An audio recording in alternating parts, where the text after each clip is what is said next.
Ray, what's the strategy now with the 5 and 28? Well, you'll remember when Ty Dillon was up there in the booth, he said that that number 28 is a race car that is a very, very good piece. Drew Charlson driving that right behind Bobby Gerhart, and the crew chiefs had confirmed that those two are going to stick together, and Billy Gerhart tells me they can make this distance even with the green-white checkered. Even though it's going to be close, that 28's planning on sticking right to the bumper of that Lucas Oil Chevrolet.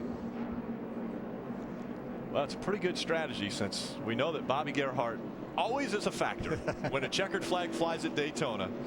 That's a pretty good strategy to stick to the back bumper of the 5. But is it an insurmountable type of goal now, running in the 5th spot, and you pitted at lap 10? Fuel is going to be an issue. Yeah, we're coming to green this time, and the restart is going to be so critical. If any one of these guys misses a gear or their car coughs and doesn't go, that could really create some chaos. And right now, some of the cars on the apron, some of them up on the racetrack. They'll make their way up onto the racetrack. They need to be in single file line behind the pace car, and that's what the field is beginning to do now. They'll pack in behind that 4 of Brandon McReynolds. He has to go extra distance if he wants to get to victory lane in Daytona. Pace car has made its way off of the racetrack. Green flag back in the air. Can they make it 2 more laps?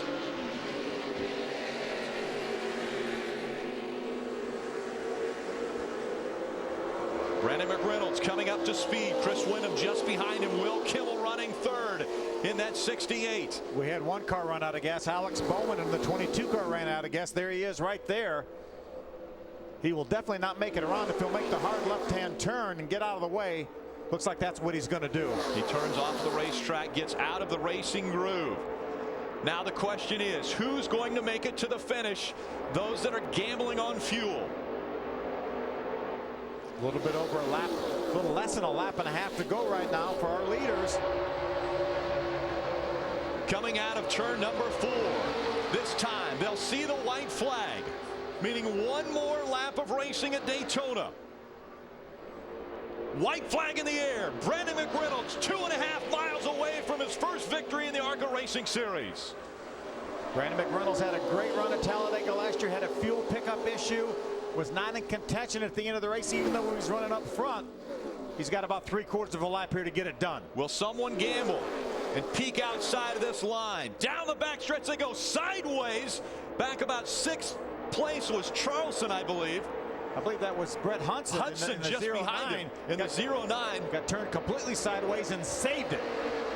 Into turn 3 and 4 for potentially the final time.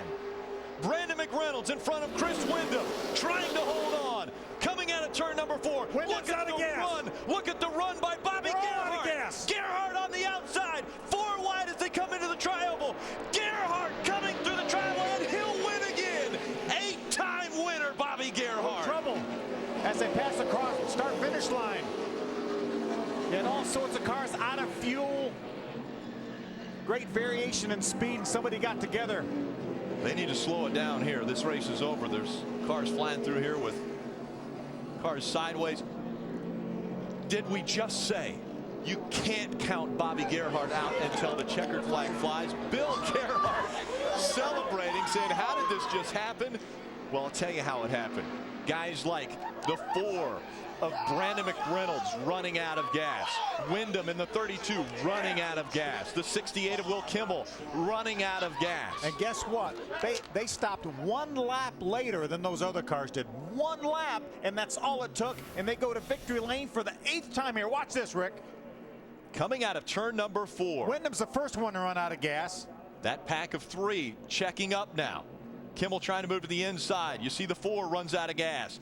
And slingshotting around the outside is Bobby Gerhart, getting win 8 at Daytona. Then they just got all jumbled up there. They were 4 wide with the cars running out of gas, along with the cars trying to get to the finish.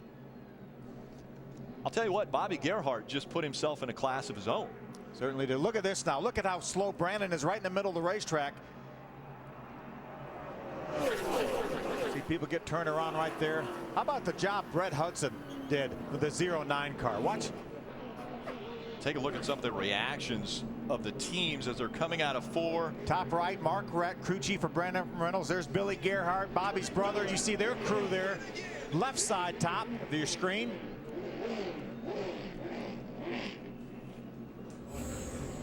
You know, Richard Petty had 7 Daytona 500 wins.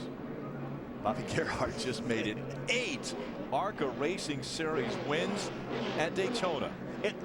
And Rick, it never looked like we ran 83 laps, and it didn't look like he was in contention. No, for 82 of them. for 82 and 7/8 of a lap. It didn't look like he was in contention, and he wins. Ray is with his winning crew chief. I'll tell you, it was exciting down here, guys. No question about that. And when they went by for the white flag, you had that look in your eyes like, well, we gave it a good shot, but not good enough. Well, I'll tell you what, I learned at April or May of this year at Talladega never to count Bobby out. And he got Drew Charleston behind him there, and Drew told us all week long, Bobby, if I'm in the spot, I'm going to help you. And we knew it was a good RCR car. He's a good kid, and he gave us a shove. Bobby went to the top. Little stunned, Ray, but I'll tell you what. When you were a little kid, did you ever dream you'd have 8 wins at Daytona? No, after the first one, I said, you know what, that's enough.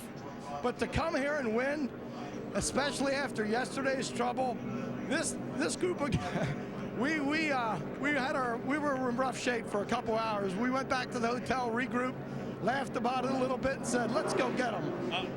We got to go to victory lane. Congratulations. These guys won the pole yesterday. Their time was disallowed. They went to the back, and on the last lap, they get her done, leading 1 lap. They're in victory lane. Let's go to Jim Trado.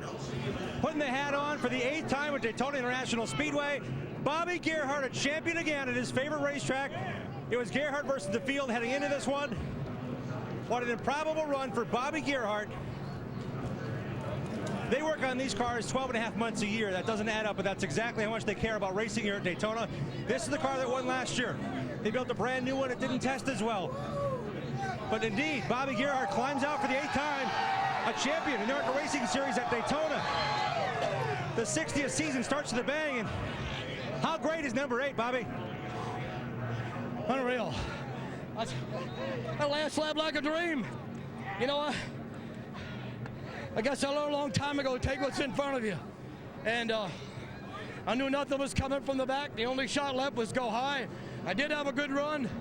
It took one little blip from the leader, and you saw it. Unbelievable. Wow. Split-second reaction, but you thought about this. You're running 7th with the caution laps counting down, then the caution late. Did you think you had a chance to win this? Absolutely. Never give up on this hot rod. Let me tell you, never, never, never. Didn't like what happened yesterday. Certainly, listen, it wasn't what we planned for.